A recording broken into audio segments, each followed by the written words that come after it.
আমাদের আদায় না হবে ততক্ষণ পর্যন্ত, ততদিন পর্যন্ত আমরা আমাদের কর্মসূচি চালিয়ে যাব করতে হবে। আমরা বলবো এক দফা এক দাবি, 10 ব্রিগেড মুদের যৌক্তিক দাবি।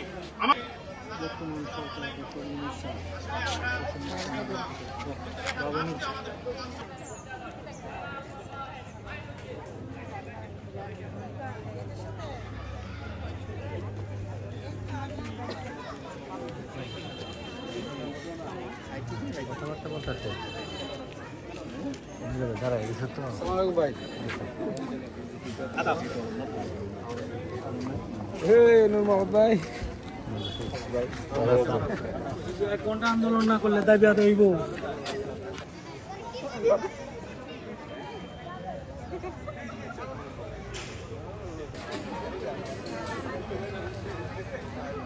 আচ্ছা ঠিক আছে ঠিক আছে ঠিক আছে।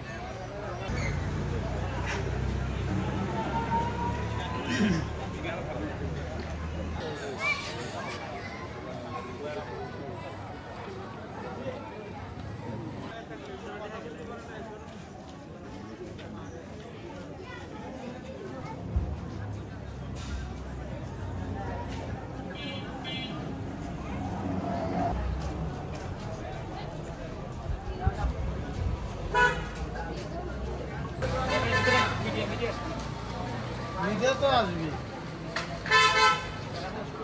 আজ পর্যন্ত পাইনি আমাদের যৌক্তিক দাবিগুলি আমাদের ইউনূ মহোদয়ের কাছে আমরা সকলে ইউনূ স্যারের কাছে স্মারকলিপি পৌঁছানোর আগ পর্যন্ত আমরা সারিবদ্ধভাবে ভুটান বলেন, ভারত বলেন, পাকিস্তান বলেন, নেপাল বলেন, সব কঠিন আন্দোলনে যেতে বাধ্য হব। সকলকে ধন্যবাদ জানাচ্ছি। সকলকে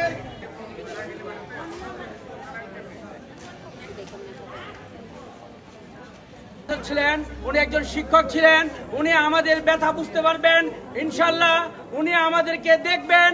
আমরা আশা করি আমরা 10ম গ্রেড পাবো।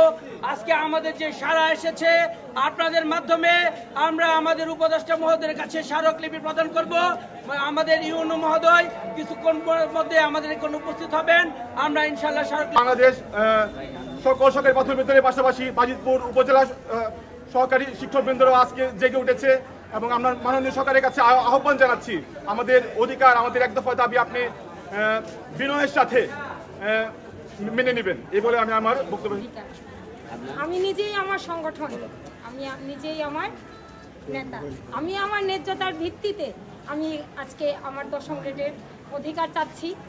আমি এখানে আমার বাজিতপুর উপজেলার অনেক শিক্ষক আজ উপস্থিত হয়েছেন। আমরা সবাই আমাদের শিক্ষকদের 10ম গ্রেডের দাবি না বলবো, এটা আমাদের অধিকার। আমরা আমাদের অধিকার বাস্তবায়নের জন্য এখানে এসেছি। 10ম গ্রেড যৌক্তিক দাবি, এক দফা এক দাবি।